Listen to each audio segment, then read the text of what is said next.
Friends, இன்னைக்கு நம்ம சேனல்ல பொரி அரிசி உருண்டை எப்படி பண்றது அப்படின்னு பார்க்கலாம். ஸோ இதுக்கு வந்து வீட்டில் நம்ம சாதம் வடிக்கிறக்கு வச்சிருக்கோம் இல்லையா, அந்த அரிசி ஒரு கப் எடுத்து அரை மணி நேரம் வந்து ஊற வச்சுக்கோங்க. அது நல்லா ஊறினதுக்கு அப்புறமா அந்த தண்ணி எல்லாம் இருத்துட்டு தண்ணி நல்லா வடிகட்டிட்டு தண்ணி இல்லாம அந்த ரைஸ் மட்டும் இருக்கும் இல்லையா, அதை வந்து நம்ம ஒரு பேன்ல போட்டு வறுக்க போறோம். ஸோ இதை வந்து ஸ்லோவா தான் வந்து வறுக்கணும், ஏன்னா சீக்கிரம் வந்து அது கலர் சேஞ்ச் ஆயிரும். அதனால மீடியம் ஃப்ளேம்ல வச்சுட்டு கொஞ்சம் கொஞ்சமா வருங்க. அது வறுக்க வறுக்க என்ன ஆகும் அப்படின்னா, அதில் இருக்கக்கூடிய ஈரப்பதம் ஃபுல்லாகவே போயிட்டு அரிசி வந்து நல்லா பொரி அரிசி மாதிரி சேஞ்ச் ஆகும். ஸோ அதுக்கு வந்து லைட்டாக வெடிக்கிற ஆரம்பிக்கும். அந்த மாதிரியான ஸ்டேஜில் லைட் ப்ரௌன் கலர் வர்ற வரைக்கும் நம்ம இதை நல்லா வறுத்து எடுக்கணும். ஸோ நல்ல வாசனை அப்போ தான் வரும். இந்த பார்த்தீங்கன்னா என்னோட வீடியோவில் நான் காமிச்சிருப்பேன், அது லைட்டாக வந்து பாப்பப் ஆகும். அந்த டைமில் நீங்கள் இதை தனியாக எடுத்து ஆற வச்சிருங்க. ஆறினதுக்கு அப்புறமா இதை ஒரு மிக்சி ஜாரில் போட்டு நல்லா ஃபைன் பவுடராக வந்து அரைச்சி எடுத்துக்கோங்க. ஸோ ஃபைன் பவுடராக அரைச்சாதான் வந்து சின்ன குழந்தைங்களுக்கு சாப்பிட கொடுக்கும்போது அவங்களால ஈஸியாக சாப்பிட முடியும்.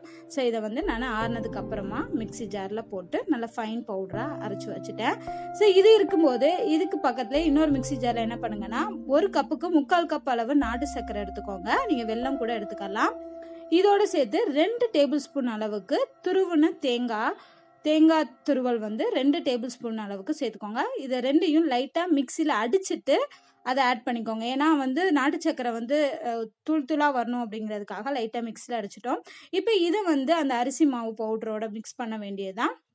இது நல்லா மிக்ஸ் பண்ணும்போது நமக்கு வந்து மணல் மாதிரி திரண்டு வரும். அந்த ஸ்டேஜில் வந்து என்ன பண்ணணும் அப்படின்னா, இதை உருண்டை பிடிக்கணுங்கிறதுக்காக லைட்டாக ஹீட் பண்ண சுடுதண்ணியை 2 டேபிள் ஸ்பூன் அளவு மட்டும் ஊற்றுங்க. ஏன்னா ஆல்ரெடி நாட்டு சர்க்கரை இருக்கிறதுனால இந்த தண்ணி சேரும்போது அது இலக்கம் கொடுக்கும்.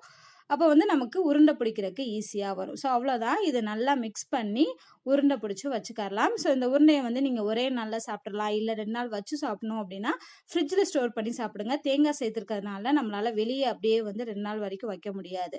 ஸோ இதை ட்ரை பண்ணி பாருங்கள். ரொம்பவே ஈஸியாக, அதுவும் வீட்டில் இருக்கக்கூடிய சிம்பிள் இன்க்ரீடியன்ட்ஸ் வச்சே வந்து நம்ம வீட்டில் இருக்க குழந்தைங்களுக்கு செஞ்சு கொடுக்கலாம். ட்ரை பண்ணி பார்த்துட்டு உங்களோட ஃபீட்பேக்கை சொல்லுங்கள். மறக்காமல் நம்ம சேனலை சப்ஸ்கிரைப் பண்ணுங்கள். தேங்க்யூ.